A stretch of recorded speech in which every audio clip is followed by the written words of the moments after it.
All right. Welcome back to a brand new video of the Target Individual Program, Target Individual Experience. New York Predator Department for the past couple of days have been very subtle in their targeting using their sirens.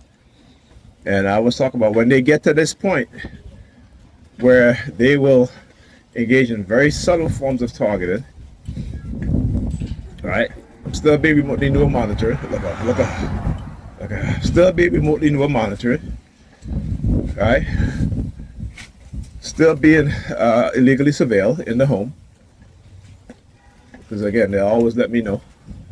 All right, using the sirens or using my upstairs neighbor.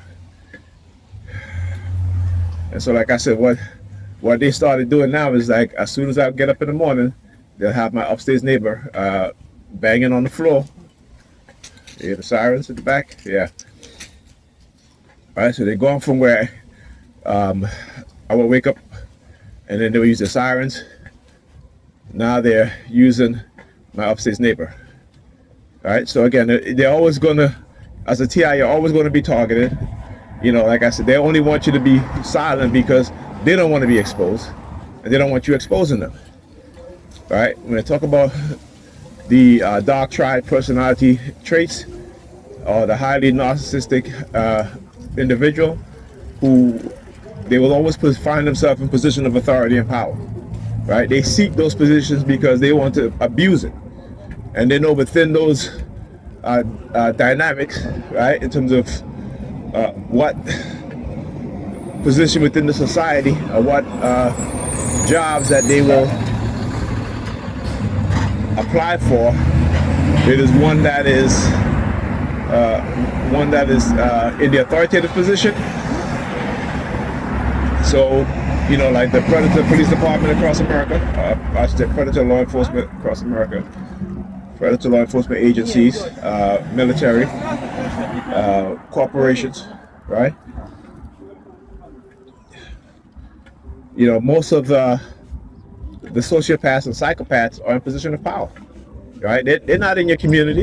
You know what I'm saying? They're not in your community. The vast majority of sociopaths and psychopaths, those who have the dark triad personality traits, are in law enforcement, they're in corporate America, they're in the scientific field, right? They're in the technology field, they're in the military, right? They're in politics, right? Your politicians, okay? And so we gotta understand that. We gotta understand that. And what they have done, those dark triads in positions of authority, positions of power, is to condition people within the society to believe that, you know, that certain groups of people within the society are that way, when it is them. See, they're not telling you how they're creating those mindsets within the society. So why? Why? To take the focus off of them, off of those at the top. Right? So if you're fighting amongst yourselves, you know, people at the top, you know, they get to do whatever they want. You know, there's a video on YouTube of two men wrongfully convicted, right? And you have the DAs, right, are trying to keep these people in jail. Why? Because you see, it's not about justice. It's about their ambition. You know, some of these DAs will willfully and maliciously prosecute innocent people. They would hide evidence, which we've seen, right? And yet, you know, people still look at them as if they're the good guys. They're not the good guys. They're not. Okay? They're not. When you look at what it is that they do, They are a federally authorized armed gang of criminals. Right? And I'm not just saying that because I don't like, these predators. Well, I don't like the predators law enforcement. But, there are good police officers out there. But there's very little they can do to change the culture.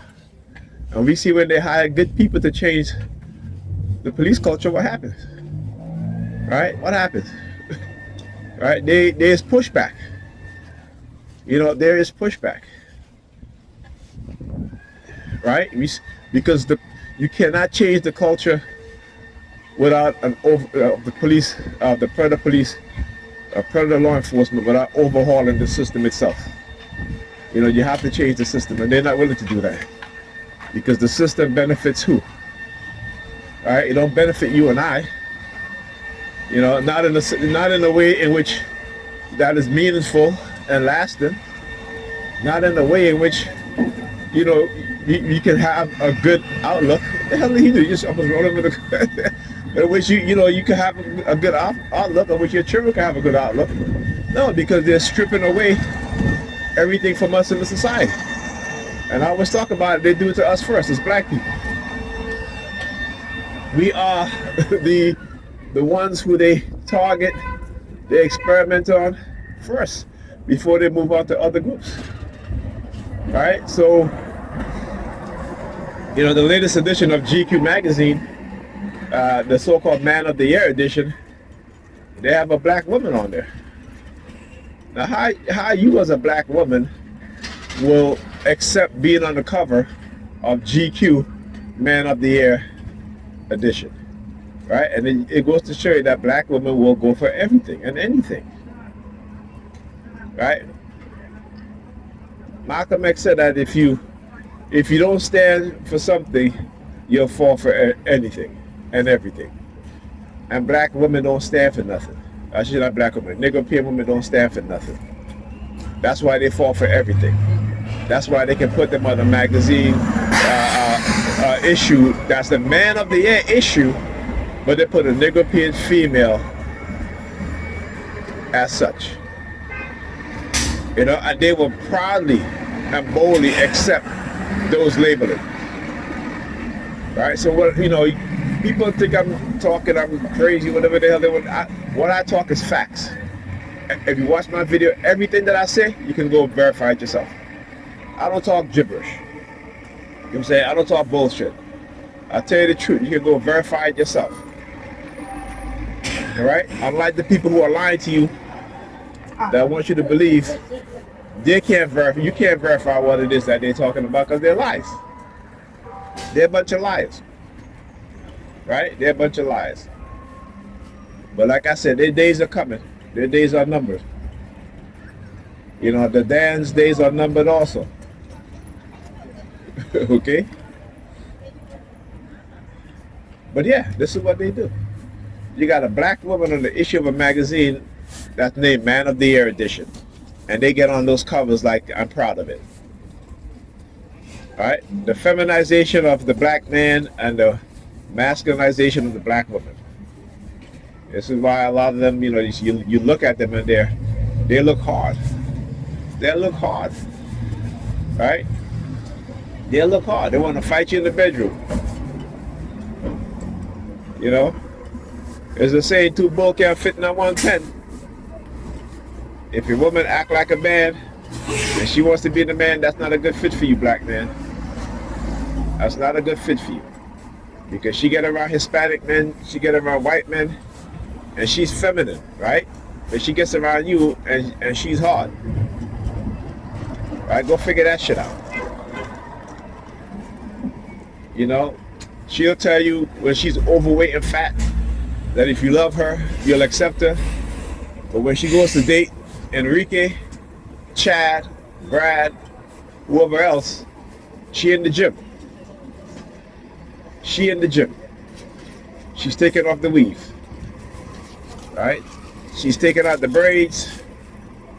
She's washing her hair now. You know what I'm saying? She's going natural now. Why? Because she loved being fetishized by the Chads and the Brads. She think that they're better than you, black man. And it's not her fault, right? You can't, put it all on her, right? As a black man, you have to educate your woman, because it's not like before where the woman would educate us. We have to educate them now, because their mind have been completely taken over, right, by a system called white supremacy that use manipulation tactics, that use economics warfare, because they understand what poverty does to the mind, particularly the minds of women. And I always say, you can't complain about something that you're producing.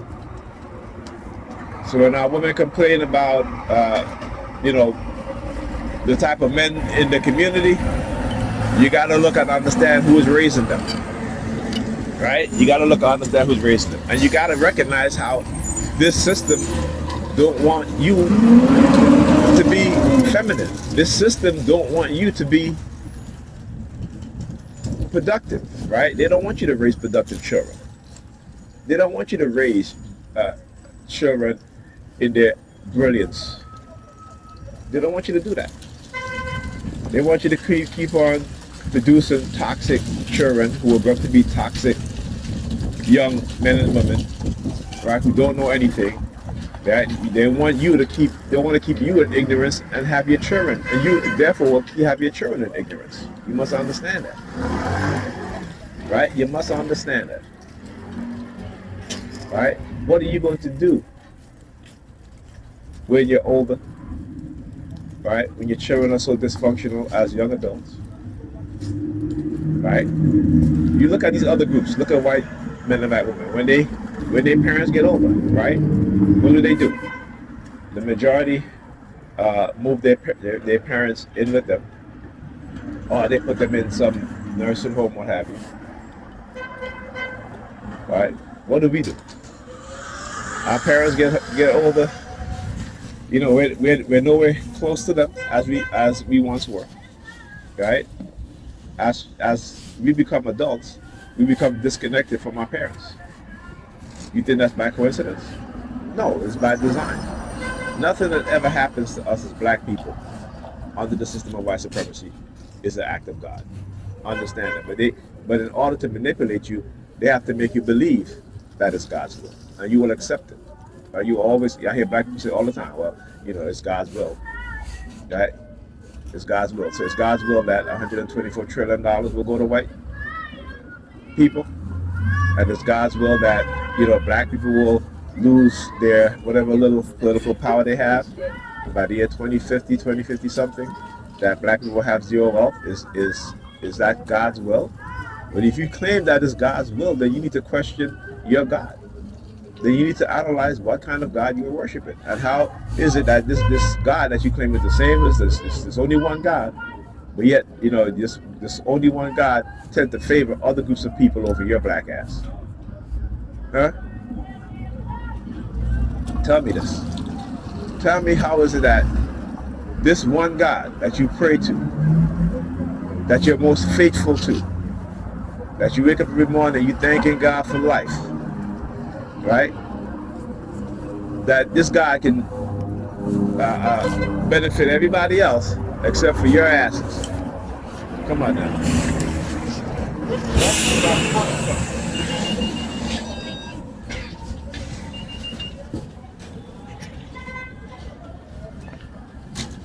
Hey. Thank